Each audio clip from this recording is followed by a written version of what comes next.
मंचावरील सर्व मान्यवर मंडळी, फडणवीस साहेब, तुम्हाला एक गोष्ट या गावाची सांगायची आहे. थोडीशी पार्श्वभूमी या गावाची माहित पाहिजे. या गावाची पार्श्वभूमी अशी आहे की सलग 25 वर्ष माझे वडील वीरेंद्र बाबू देशमुख या नगरीचे नगराध्यक्ष होते. नगराध्यक्ष असताना अनेक जमिना कॅप्चर करून, काही पुण्याच्या गव्हर्नमेंटच्या असतील, काही फॉरेस्टच्या असतील, काही स्वतःच्या सुद्धा जागा देऊन या झोपडपट्ट्या 14 बसवलेल्या आहेत. या 14ही झोपडपट्ट्यामध्ये त्यांनी जागा उपलब्ध करून दिली, म्हणून आज तुम्हाला पट्टे देण्याचे अधिकार आहे. जर ते जागाच दिली नसती तर तुम्ही पट्टेच वाटू शकले नसते. आज आमची वनवन आहे, आमच्या घरात आर्थिक अडचण आहे.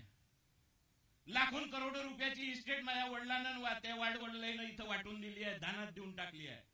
सावरगाव रोडची झोपडपट्टी आमच्या वडिलोपार्जित मालमत्तेतली आहे. स्मशानभूमी आमची, इथं गावात कोणी मरण तर त्याच्यात क्रियाक्रम करायचं असेल तर त्याला आमच्या स्मशानभूमीत आमच्याच जागेवर जाण्याची गरज आहे. गावामध्ये स्मशानभूमी नव्हती, विकत घ्यायची आर्थिक परिस्थिती नगरपालिकेची नव्हती, म्हणून दानामध्ये दिलेली आहे.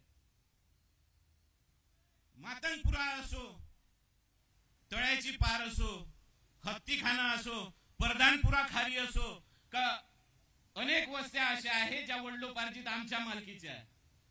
आम्ही त्या गरिबांना उपलब्ध करून दिला आहे. आणि जे आणून दाखवून राहिले आणि सांगून राहिले मार मोठ्यानं का आता हे श्रेय लाटण्याचं काम करून राहिले, तर लोकांना सगळ्यांनाच माहित आहे श्रेय कोण लाटून राहिलं. तुम्ही जेव्हा GR काढला पंतप्रधान आवास योजनेमध्ये, तुम्ही जेव्हा GR काढला आणि त्याच्यानंतर 7 वर्ष ओलांडून गेली तरी सत्तेमध्ये हे असताना पट्टे वाटले नाही. जेव्हा आम्ही आंदोलन सुरू केले, आम्ही सुरुवात सुरू केली आणि पट्टे वाटण्याची पूर्ण तयारी अनिल बाबूच्या मार्फत सुरू केली, तेव्हा पट्टे वाटप सुरू झाले. नाही, राजकीय नाही आहे मग आमचं. ठीक आहे,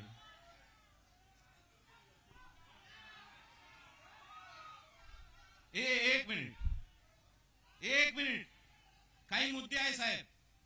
आता तुम्हाला स्तुती पाठकानं स्तुती करून सांगितलं, फार हरभऱ्याच्या झाडावर चढवलं, त्या आमिषात काही राहू नका. ज्यानं स्तुती केली त्याचा एकही पक्ष या महाराष्ट्रातला काही या देशातला सुटला नाही फिरून याचा.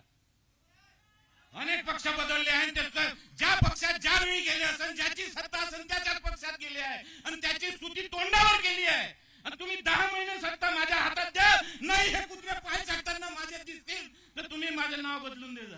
हे परिस्थिती आहे. खरं कोण आहे, खरं कोण तुम्हाला मदत केली आहे? तुम्ही म्हटलं बळवंतराव ढोबळे मध्यात दिलं, तुम्ही म्हटलं सागर मेघेल मध्यात दिलं, तुम्ही म्हटलं अनेक आमदारांना मध्यात दिलं, तुम्ही म्हटलं आता बावनकुळेंना मध्यात दिलं. आमच्यावर अन्याय का? ठीक आहे, 1 मिनिट, धन्यवाद. म्हणून राजकीय भाषण नाही आहे, फालतूच्या गोष्टी कर. मागे जा साहेब. मी आपल्याला विनंती करतो, मी नगराध्यक्ष असताना आपल्याला बोलावलं होतं, आपलं स्वागतही केलं होतं. आपणही फंड, आमची कारकीर्द असताना आपणही फंड दिलेला आहे. आम्ही तुमची तारीफच केली आहे. आम्ही तुमच्या विरोधात कधीच काही कारस्थान केलेलं नाहीये. पण सध्याची परिस्थिती काय आहे हे तुमच्या लक्षात आलं पाहिजे. आपण बोलण्याची मला संधी दिली, 5 मिनिटं संधी दिली, त्याबद्दल मी आपले आभारी आहे आणि आभारी राहील. याबद्दल आपण सर्वांचं काही मन दुखले असेल तर मी माफी मागतो आणि माझे 2 शब्द संपवतो. धन्यवाद.